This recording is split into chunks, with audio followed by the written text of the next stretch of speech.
Ladies and gentlemen, welcome to Advice with Mike. I'm your host, comedian Mike Murphy. Now, if you're new to this channel, please do me a favor and hit the subscribe button. Now, this is the show where you guys send in your messiest, toxic, most out-of-pocket predicaments, and I attempt to break them down, giving my honest and unbiased feedback. Now, listen, I'm a comedian, not a therapist, so ain't no guarantee I'll help fix your life, but I can provide laughter along the way and call it like I see it. So, without any further ado, let's get into the episode. I titled this first letter, "Should I Forgive My Cheating Fiance?" He said, "Yo, what's good, Mike? Me and my girl been rocking for 10 years. Rocking is code word for playing house. We got a 6-year-old daughter together, and I just proposed to her not too long ago. About time?" Obviously, she said, yeah, but a couple of days ago, she's walking out to the car and was on the phone with her homegirl. But as she got close to the car, her phone connected to the Apple CarPlay, and I'm sitting there in the driver's seat, and I hear her friend say, "You better hope he never finds out about you and Dre that one night." Hey, yo, insane. I'm like, hold up. What night with Dre? Now, first off, who's this Dre character? Let's figure that out. So I ask her about it, and she breaks down and tells me she cheated on me once. Once is one too many, if you ask me, way back in our first year together. Said it was one night at her homegirl's Friendsgiving party. Yeah, see, them girls' nights, they be the square root of nasty. She had been drinking, Dre was there, and one thing led to another. She swears it didn't mean anything. Like this video if you think she's full of shit. And she says she never thought we'd even make it this far. Marvin Sapp said the same thing. And now she can't imagine losing me. But now I'm stuck. My pride and my image is telling me to walk away, but my heart keeps saying I should forgive her. I don't know if I'd be loyal for staying or just plain stupid. Definitely just plain stupid. Yo, big dog, you got quite the conundrum. You and Shorty been together for a whole decade, got a 6-year-old. You just popped the question. She said, yeah, y'all was moving and grooving. Everything was lovely up until this point. She didn't step too close in the radius of the Apple CarPlay, then picked up on the device. You didn't eavesdropped on the convo, heard her friend talking greasy. Now, I like to think about the whole situation and ask myself, why was her friend bringing up Dre that happened 9 years ago, 10 years ago? She said she only did that the first year y'all was together, one time at the little Friendsgiving joint. She ain't think y'all was even gonna last this long. Now you did. Now she can't even imagine herself without you. But why is the friend bringing that up? Oh, you better hope you don't find out about this. Was your girl talking to her like, oh my God, like he proposed, I'm so happy. We looking at, you know what I'm saying, destination weddings, and her friend just on some hating shit. Oh, girl, you better hope you don't find out about Dre that one night, cause bitch, whatever. Why would she do that? I pray to God your girl didn't bring it up first, because why would she even be thinking about that? I got joints I didn't clip a year ago, I don't remember. So for her to be bringing up Dre homie cuz from 10 years ago is bananas. Now, if the friend brought it up, she need to get rid of that friend. Unpopular opinion, I'm gonna tell you this right now. I know it's going to be hard to forgive her for that, but you might have to. Got too much invested. It's love, it's a bond, it's a child. This transgression happened. Oh, that's not even the same person she is no more. And the thing about cheating, right? Here's the thing. For us men, it's almost always unacceptable. But there's a bunch of men out there that definitely accept it as long as they boys don't find out. Facts. You know what I'm saying? But for men, it's hard for us to get over this, right? Because you looking at the woman like, how can I forgive you? You done did this or whatever. Now, here's the thing. Women don't usually respect men who forgive them for cheating anyways. But in this situation, it's slightly different. Now, if she'd have just done it and you forgave her, she would be happy that you forgave her in a sense, but in the other sense, she would be like, he's weak. And now she's going to not respect you.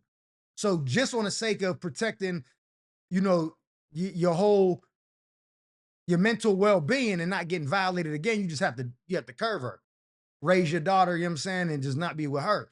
But being that that happened so long ago, y'all need to have a conversation. Her saying we was drinking, one thing led to another. I don't buy that shit. That's out the window. She got to be straight up. She got to be like, yo, Dre was an ex, or Dre was some dude that me and him never really hit it off. It was always hit, timing was wrong. We was at the Friendsgiving. Everybody was, kicked back. I was seeing him. He was seeing me. Me and you had gotten into an argument that week. We wasn't really seeing eye to eye. I didn't know what was going on. I let temptation get the best of me. It was a mistake. I apologize. If you want to leave, I got to respect it, but I'm asking you to stay. If she do something like that, you got to respect it. You know what I'm saying? You got to. Now, I ain't saying you got to stay because you only want to do what you could, you got to do what you can live with. If the only problem with staying with her is worrying about what other people say, you ain't got nothing to worry about because y'all the only two to know it and her friend. And if you think her friend gonna run her mouth, then you send your girl cousins down there to put hands and feet all on her brain. Make her hush hush. know what I'm saying? She be walking around with the, yeah, if you do that, you know what I'm saying? Just to keep it quiet. But sometimes you gotta say, F what everybody else gotta say. I'm with this woman and I love her and we making it work. She's a good woman, all that. That was in the, I ain't judging you, bro. Cause I can't say what I would or wouldn't do in that situation. 10 years is a long time. I got a child together. You don't want baby girl growing up with another dude in the house playing stepdad. That's your queen. You know what I'm saying? That's your princess, whatever you want to call her. You might have to crack one of her friends or another joint for the payback just to be on even ground. And then, be like, yeah, you did that, I did this, we even. Now we good? Truce? And that be it. But that's my advice to you, man. Do the thing that you can live with and not what other people will say. Because other people ain't got to live your life. They ain't got to make you happy. They're not gonna cook for you when you get old and wrinkled and decrepit, and you got somebody helping you get around the house. It ain't gonna be them. It's gonna be her and baby girl. You know what I'm saying? So do what works best for you. That's my advice. But you're not a fool if you stay with her. I'll say that. Stay alert, stay alive. I titled this next letter, I know that's your mother, but this time she's crossed the line. Yo, Mike, so check it out. Boom. Me and my man been together for 12 years. We just bought a huge 5,500 square foot house. 5 bedrooms, 4 baths, big backyard, the whole dream setup. Like this video if you think she's full of shit. Between us, we got 3 kids. His, mine, and we got one together. Everybody got their own room, and I even had the extra room picked out to be my office. Oh, so you got that remote work from home job. Nice. Then he hits me with the, yo, babe, my mom needs to come stay with us. She's having a hard time financially right now. That sounds like her problem, not yours. Now, let me be clear. His mom has never liked me. From day one, she's been shady, talking slick behind my back and acting like I'm not good enough for her precious baby boy. Is this Miss Loretta from Think Like a Man? She don't respect me at all. So I told him, nah, absolutely not. Good for you. Next thing I know, she's on speaker talking about, well, she's not even your wife technically, so her opinion don't matter. Time out. Technical foul. And instead of checking her, my man just sits there all quiet like she's the queen of England. I seen mice with more backbone than your man. Then he turns around and says, babe, you should just suck it up and let her move in. Nah, that's nasty work, and I'm definitely not here for it. Nah, this is our house. My name is on the papers too, and I refuse to live with somebody who gonna be treating me like a guest in my own house while her son plays mama's boy in the background. I'm not even gonna lie, reading the letter was getting me tight. Because who does mom think she is? You know what I'm saying? It's Miss Loretta from Think Like a Man. I'm getting livid. I hate when women be doing that. You know, the football player in the NFL, his mom always be with him at the games. Every time a girl come around, she stiff arming him like Barry Sanders. You know what I'm saying? Like, nah. I hate mothers like that. You trying to protect your son is grown. Mind your goddamn business. That's a house that you and your man bought. If you say no, she's not coming. It ain't like he could kick you out or nah. My name on his paper too. And y'all pretty much common law married. Y'all might not even believe in the whole go to the courthouse, get the law involved in the love. You know what I'm saying? 12 years. You raise his kid, he raised your kid. Y'all got a kid together, and she talking about your opinion don't matter. Yo, I'm getting vexed right now because I hate moms like that. I really do. But the fact that she thinks she could say that and then your man not say nothing, you need to punch him in his chest. You know what I'm saying? I ain't condoning the domestic. This ain't really domestic. I ain't saying beat him up. I'm saying just want to, man, straighten up. Chief, what's wrong with you? Get your mom in check before I cut off the vagina. No more boxing until you tell her to mind her business. She's not coming here.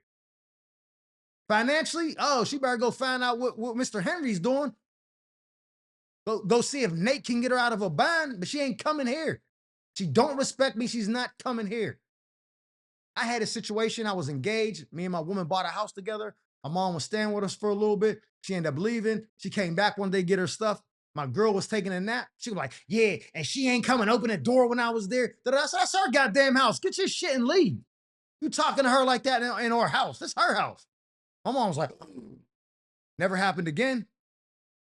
Because you can love you know what I'm saying? You can love his mom, be respectful and all that. But when two man and wife come together, they cleave, they become one. Mom and dad, they ain't, nah, you got your own life.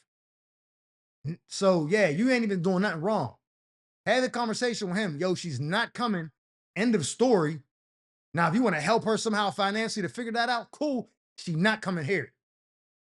And that's it. He has no say over that. You have just as much rights to the house as him. Tell Shorty, kick rocks, beat your feet. You're not coming in this big 5,500 square. Nigga, that's my office. I got the remote work situation. You're not coming in messing that up. That's my advice to you. And if he on some, oh, she coming, I'll make the rule, all that, he do that, you might start thinking about, I don't know, pouring a little something in the drink. I don't know, nothing really to go take it over the edge, but just a little, you know what I'm saying, a diuretic. So he can't get off the toilet, you know what I'm saying, rushing to the toilet, you know what I'm saying? And when he do number two, it come out like number one. You get my drift, you know what I'm saying? A little laxative action. Not no Bill Cosby or not no, you know what I'm saying, no crime scene network, none of that. I ain't saying that. But just teach him a lesson a little bit. You know what I'm saying? That's what you need to do. That's my advice to you, baby girl. But just remember, stay alert, stay alive. I titled this next letter, I want to leave, but I don't want to feel like the villain. Yo, what's good, bro? I want to break out with my girl so bad. What's her Instagram? Nah, for market research purposes and whatnot. But she can't afford to live on her own. I've been miserable for a while now. I tried talking to her over and over and over again. Yeah, good luck with that. But it's like talking to a brick wall, and nothing changes. Whenever I bring it up, she starts crying and saying stuff like, I don't have anywhere else to go. You know I can't make it out there on my own. Like this video if you think she's full of shit. Then it even turns into, after everything I've done for you, you're just gonna leave me like that? 100 women versus accountability. But I'm here for it. And I end up feeling like the villain every single time. She's not even trying to fix things. She just cling on harder and hopes I won't walk away. Toxic love story shorty. Yeah. Now, meanwhile, there's this other little shorty I've been talking to. Now, she ain't pushing me or playing games, but she is tempting me in a way that gets in my head. Hey, yo, slight pause. She'll say stuff like, don't let another man discover your treasure while you keep playing with fool's gold. Sheesh. Stay alert, stay alive. She makes me feel good. That's how Billy Bob Thornton made Halle Berry feel too. I feel appreciated and like life could be so much better if I was with her. She already told me she's not crossing any lines while I'm still in a relationship. But the longer I sit there, the more I feel like she might not be around forever. You snooze, you lose, my man. Clock's ticking.